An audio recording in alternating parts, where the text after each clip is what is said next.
Okay बच्चों,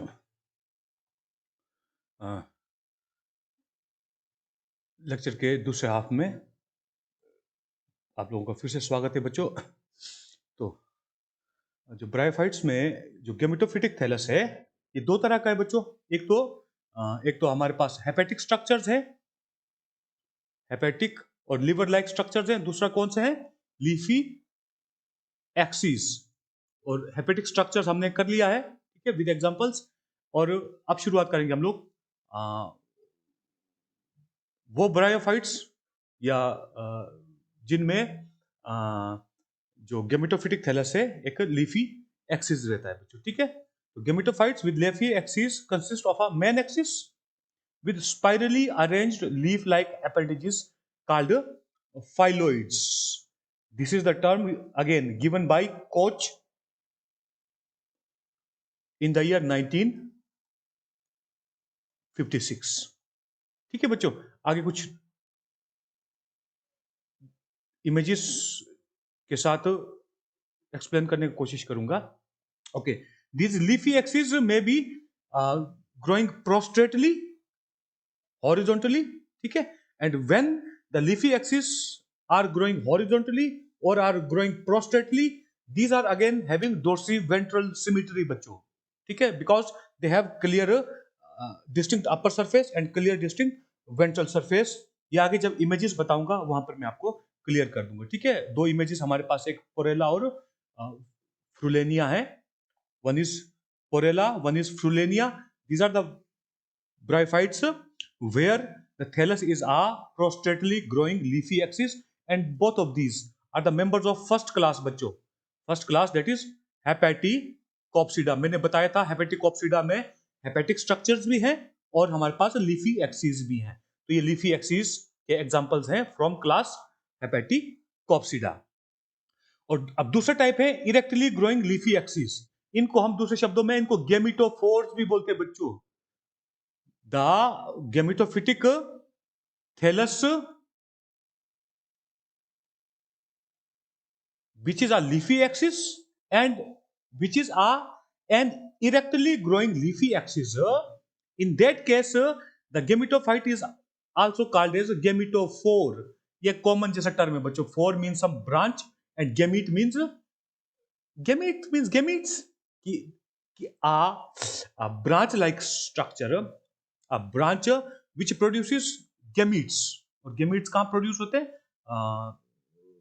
male and female reproductive structures के अंदर। तो ये कॉमन जैसा एक टर्म है for the gametophytes which are leafy axis and which are erectly growing leafy axis, and we have example in the form of Funaria, Polytrichum and Pogonatum। All these three genera, these are the members of class Bryopsida। जो third class है as proposed by Rothmüller and Proskauer in the year 1951-57। उसमें से जो third class है ना, third class is Bryopsida. तो उसके members में there is only erect leafy axis, there is only leafy axis, ठीक है। और majority of the bryophytes belonging to class Bryopsida, the gametophytic thallus is an erect leafy axis. Okay, ये मैंने बता दिया था। Prostrately growing leafy axis have dorsiventral symmetry, whereas the erect one have bilateral symmetry बच्चों। Bilateral symmetry humans में कैसा है? We also have bilateral symmetry, ठीक है। तो इसको ज्यादा एक्सप्लेन करने का जरूरत नहीं है। आगे शायद इमेजेस हैं, इमेजेस से मैं समझाने की कोशिश करूंगा।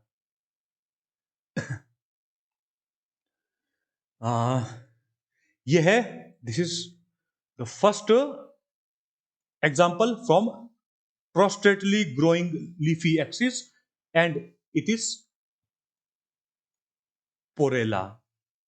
ये जो डायग्राम दिया है बच्चों, ये मैंने बुक से निकाला है and this is from internet. Again I thank all those my global brothers sisters बच्चों, है ना। देखो कितने अच्छे अच्छे इमेजेस ये अपलोड करते हैं, हमारे बहुत काम आता है, ठीक है। ये भी डोर्सिवेंट्रल होता है बच्चों, ये ऐसे ग्रो करता है धरती के ऊपर, ठीक है। और in fact this shows asymmetry on the basis of types of leaves. ठीक है, कि जो डोर्सल साइड पे एक अलग तरह का लीफ उगता है, ठीक है, डोर्सल लीव्स बोलते हैं, और वेंट्रल साइड पे एक अलग किस्म का लीफ उगता है। ये आप लोगों को याद करना जरूरी नहीं है बच्चों, ये सिर्फ समझाने के लिए है कि प्रोस्टेटली ग्रोइंग गेमेटोफिटिक थैलाई का एग्जांपल जानने के लिए। ठीक है, लोअर सरफेस पे एक अलग तरह के लीव्स आते हैं बच्चों, ये देखो जो छोटे छोटे दिख रहे हैं, इनको एम्फीगेस्ट्रिया बोलते हैं, और इन एम्फीगेस्ट्रिया के एंड से हमारे राइजोइड्स निकलते हैं। ठीक है, so there is one more example, Frullania. Frulenia is again a gametophytic. Frulenia is a bryophyte which has a prostately growing leafy axis as its a gametophyte. ये भी prostately growing leafy axis है. This is main axis. These are lateral axis on which leaf-like structures are arranged. These are arranged spirally बच्चों. हालांकि ये हमको है ना कि opposite जैसा लग रहे हैं, but these are compactly and spirally arranged leaf-like structures called phylloids. Then there are three more images. This is funaria. ठीक है, this is funaria बच्चों.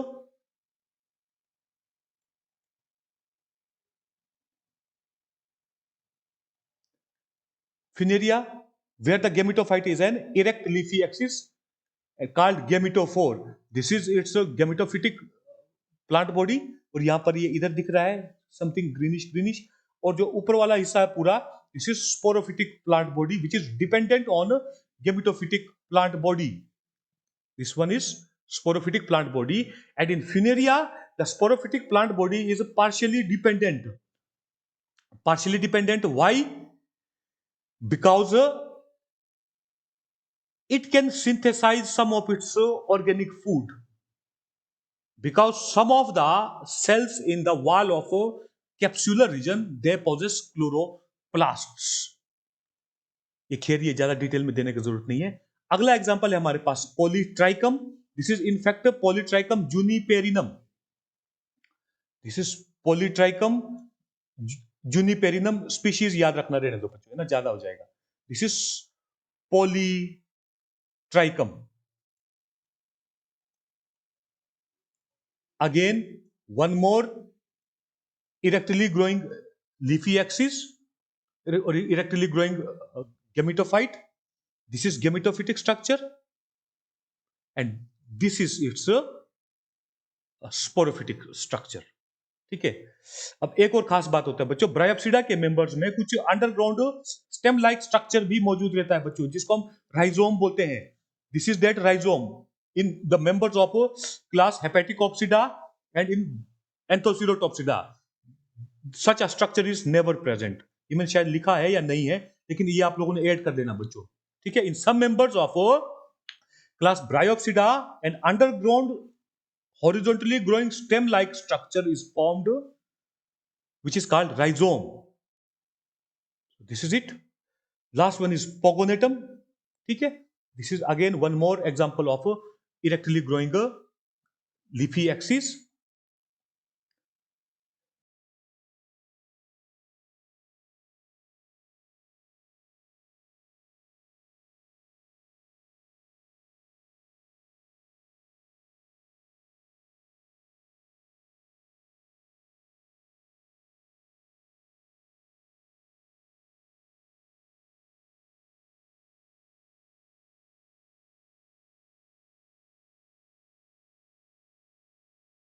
आएगा now.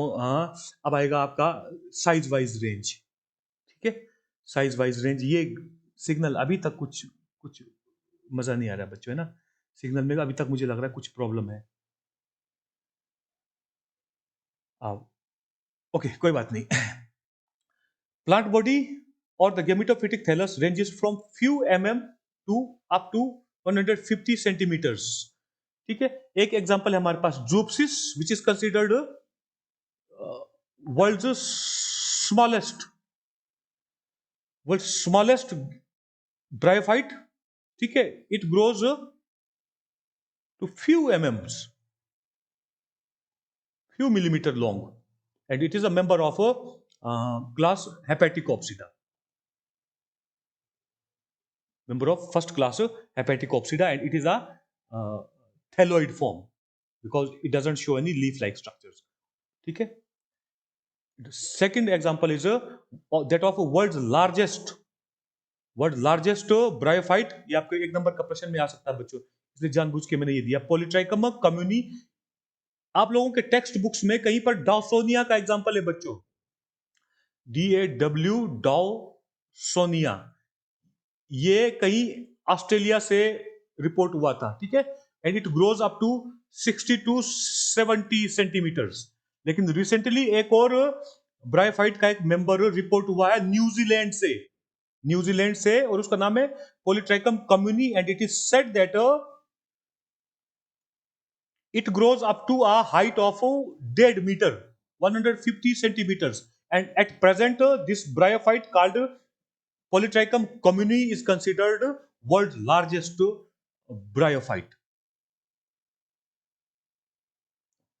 Plants are all green, ठीक है, तभी मैंने डेफिनेशन में बताया था, these are truly photosynthesizing plants. Why? Because they possess chlorophyll A and chlorophyll both. However, there are some exceptional cases. There are some bryophytes which are not having photosynthetic pigment systems, thus they live heterotrophically, ठीक है, heterotrophically, and lead a saprotropic mode of nutrition. ये saprotropic का clarity नहीं है बच्चों अभी तक, ठीक है, क्योंकि कहीं कहीं लिटरेचर में मुझे कुछ पैरासिटिकली भी नजर आया है, दिस लिव्स पैरासिटिकली। कौन सा ब्रायोफाइट है? एक ब्रायोफाइट है which is the member of class Hepaticopsida again, called Cryptothelus mirabilis. This bryophyte is incapable to synthesize its food, so it lives heterotrophically. बच्चों ये डायग्राम, ये इमेज देख के आप लोगों को मालूम पड़ जाएगा। This has no green structures. This one is its gametophytic structure, and this is its sporophytic structure. हालांकि ये कई बारी हल्का सा कंफ्यूजिंग हो सकता है, क्योंकि हमको यहाँ पर जो स्पोरोगोनियम नजर आ रहा है ये एक हॉर्न लाइक नजर आ रहा है, तो पहली बार देखकर आप लोगों को लग सकता है कि यार कहीं ये एंथोसिरोटॉप्सिडा का मेंबर तो नहीं है, हॉर्न वर्ट है ना, तो लेकिन नहीं है, ये लिटरेचर में मैंने पूरा चेक कर लिया है, this is member of class Hepaticopsida. और जो अकॉर्डिंग टू वेस्टर्न लिटरेचर है अभी प्रेजेंट लिटरेचर के हिसाब से, टैक्सोनॉमी के हिसाब से, this is the member of family Aneuraceae, ANEURACEAE। ये याद रखने का जरूरत नहीं है बच्चों, ठीक है, कोई बात नहीं, ये जस्ट आपकी जानकारी के लिए, ये सिलेबस के हिसाब से नहीं है। So it is said that it makes some association with fungal mycelia which are growing beneath the substratum, ठीक है, ये उसके साथ कुछ एसोसिएशन बनाता है, for what purpose? For drawing its food. The food which is taken up by fungus is also shared by this heterotrophic bryophyte called Cryptothelus mirabilis. तो ये एक एग्जांपल इसलिए बताया था कि हमको ये जानना जरूरी है कि कुछ ब्रायोफाइट्स नॉन फोटोसिंथेटिक भी है, इवन कुछ एंजियोस्पर्म्स भी है बच्चों, कभी मौका मिलेगा तो उसके बारे में भी बताऊंगा, ठीक है, मौका मिलेगा क्या, मैं आप लोगों को एक नाम लिख लेता हूं, आप लोगों ने नेट में सर्च मार लेना बच्चों, ठीक है। मोनोट्रोपा, ये आपका सिलेबस से कंसर्न में नहीं है फिलहाल, लेकिन वैसे ही जानकारी के लिए, इवन एंजियोस्पर्म्स भी कुछ सेप्रोट्रॉप्स हैं, हेटेरोट्रॉप्स हैं। मोनोट्रोपा यूनिफ्लोरा, इसका स्पीशीज लिख लो, यूनिफ्लोरा, नेट में सर्च मारो, एक बहुत सुंदर जैसा हमारे को प्लांट नजर आता है, फ्रॉम फैमिली एरिकेसी। एरिकेसी का मतलब है this is the relative of बुरांश, रोडोडेंड्रोन, ठीक है, लेकिन आपने मॉर्फोलॉजिकल डिफरेंस देख लेना इन दोनों के बीच में, ठीक है, तो ये एक आप लोगों को काम देता हूं मैं, इंटरेस्टिंग सा, ये आप नेट में सर्च मार लेना है regarding this heterotrophic angiosperm called Monotropa uniflora. खैर आगे बढ़ते हैं बच्चों। Roots are completely absent and instead these are replaced by some rhizoids. And again, these rhizoids may either be unicellular or multicellular. We have only two genera in our syllabus. One is Markensia, where we will find the unicellular type rhizoids. However, there is two types again, ठीक है, unicellular ones, but of two types. वो हम बाद में कर लेंगे. And one example is Funaria, where the rhizoids are multicellular in some higher members of bryophytes. For example, in a Polytrichum and Pogonatum.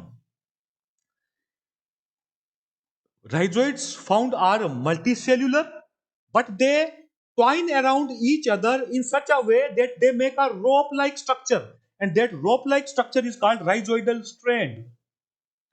तो rhizoid इतने किस्म के बच्चों, यूनिसेलुलर है, मल्टीसेलुलर सिंपल राइजोइड के फॉर्म में है और एक स्ट्रैंड के फॉर्म में भी है.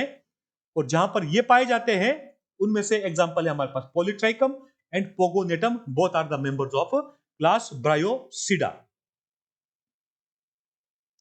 Next, vasculature. Vasculature is all together absent बच्चों.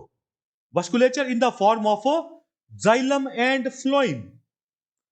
In bryophytes, there is no xylem, no phloem. What are these structures? Xylem is meant for conduction of inorganic food or mineral food along with water. ठीक है बच्चों?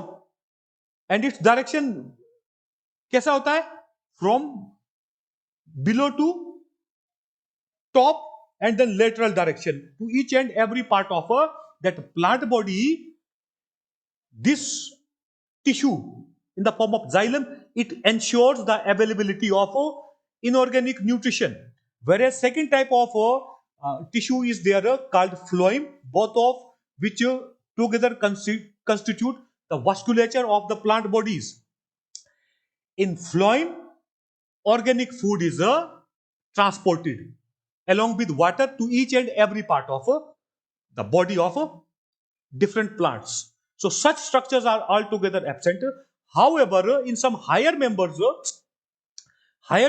for example, polytrichum, in some species of polytrichum, higher members में इसलिए बोल रहा हूं बच्चों जो क्लास ब्रायोप्सिडा के मेंबर्स हैं, which are considered advanced. ठीक है, some tissues similar to xylem and similar to phloem have been reported, called hydroids, which are the cells, elongated cells बच्चों, centrally located elongated cells meant for conduction of water and food, called hydroids, DROIDS, and some other types called leptoids, which are considered equivalent to the phloem in case of higher plants. So hydroids and leptoids are present in place of xylem and phloem respectively in some higher members of bryophytes, for example polytrichum, for conduction purposes. ये दिया है बच्चों, है ना. Xylem like hydroids and phloem like leptoids are found in some higher members, for example polytrichum, and collectively these xylem like structures are called hydrome, and these leptoid like structures are called leptome.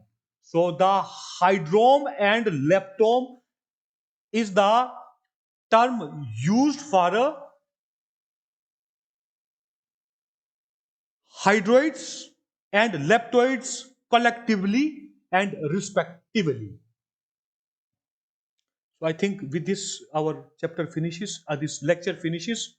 Okay, तो ये है बच्चों एक polytrichum का, this is the cross section of rhizome, this is TS of rhizome.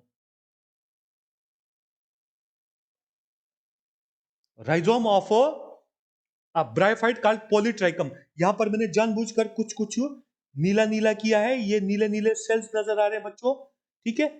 These are considered the structures equivalent to phloem, and here they are known as leptoids, leptoids and collectively called leptome, and in the center कुछ red mark में कुछ sales नजर आ रहे हैं, these are called hydroids. Hydroids and leptoids, these are called hydroids, which are collectively known as hydrome, and which is considered equivalent to xylem in case of higher plants. So I think इसके साथ हमारा lecture खत्म होता है बच्चों, है ना, ज्यादा टाइम नहीं लगा। तो कल मिलते हैं अगले लेक्चर के साथ, ठीक है बच्चों, जिसमें हम लोग पढ़ेंगे एक generalize idea of sexual reproduction in bryophytes. So hydroids, these are collectively called hydrome, and leptoids, these are collectively called leptome. So this is it about today's lecture. So see you tomorrow बच्चों। तब तक पढ़ते रहिए, है ना, खाते पीते रहिए, है ना, घर से ज्यादा बाहर मत निकलिए अकारण, ठीक है बच्चों। बहुत लॉसेस हो रहे हैं हमारे नियर डियर्स के, हमारे, है ना, अपने अपने पॉपुलेशन की, हमारे होमोसेपियंस थ्रू आउट ग्लोब, बहुत ह्यूमन कैपिटल का लॉस हो रहा है बच्चों, ठीक है। हाँ, तुम यंगस्टर्स हैं हमारे, है ना, मानव समाज के हमारे ध्वजवाहक बच्चों, अपने आप को बचा के रखो। तो कल मिलते हैं बच्चों।